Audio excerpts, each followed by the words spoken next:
കൂട്ടുകാരെ, നമുക്കിന്നൊരു കഥ കേട്ടാലോ? കഥയുടെ പേരാണ് ദയയുടെ ശക്തി. കാട്ടിൽ ഒരിടത്ത് തങ്കം എന്ന പേരുള്ള ഒരു കുഞ്ഞു മുയലുണ്ടായിരുന്നു.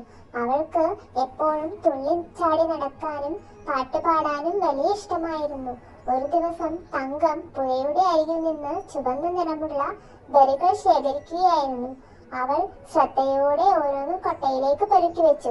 പെട്ടെന്ന് ആ അയ്യോ, എന്നെ രക്ഷിക്കണേ എന്ന് പറഞ്ഞ് ഒരു വലിയ കരച്ചിൽ കേട്ടു.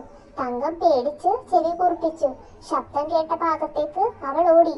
അവിടെ ഒരു വലിയ കരടി ഭീമൻ വേദന കൊണ്ട് നിലവിളിക്കുന്നു. ഭീമന്റെ ഒരു കാൽപാദം ഒരു വലിയ പാറക്കല്ലിനിടയിൽ കുടുങ്ങിക്കിടക്കുന്നു.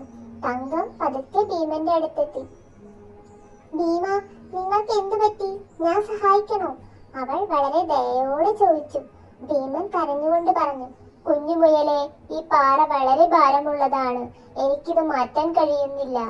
തങ്കം പാറ തള്ളി മാറ്റാൻ ശ്രമിച്ചു. പക്ഷേ ഒരു തരി പോലും അത് ഇളകിയില്ല.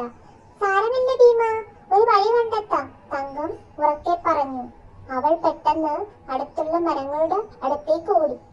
ഏറ്റവും ബലമുള്ള ഒരു മരക്കൊമ്പ് അവൾ കണ്ടെത്തി. തങ്കം മരക്കൊമ്പ് പാറയുടെ അടിയിൽ തിരികെ കയറ്റി. എന്നിട്ട് ആ കൊമ്പിൽ തന്റെ മുഴുവൻ ശക്തിയും എടുത്ത് അവൾ അമർത്തി. പാറ പതിയെ അല്പം മുകളിലേക്ക് ഉയർന്നു. തങ്കം ചിരിച്ചു. നമ്മുടെ വലിപ്പമല്ല ഭീമ വലുത്, മറ്റൊരാളെ സഹായിക്കാനുള്ള മനസ്സാണ്. ഭീമൻ സന്തോഷത്തോടെ കാലെടുത്തു മാറ്റി. നന്ദി തങ്കം, ഒരുപാട് നന്ദി. നീ ഒരു കൊച്ചുകുട്ടിയാണെന്ന് കരുതി ഞാൻ നിന്നെ ഗൗനിച്ചില്ല. പക്ഷേ നിന്റെ ദയയാണ് എന്റെ ഏറ്റവും വലിയ ശക്തി. അന്നു മുതൽ തങ്കവും ഭീമനും നല്ല കൂട്ടുകാരായി. കൂട്ടുകാരെ,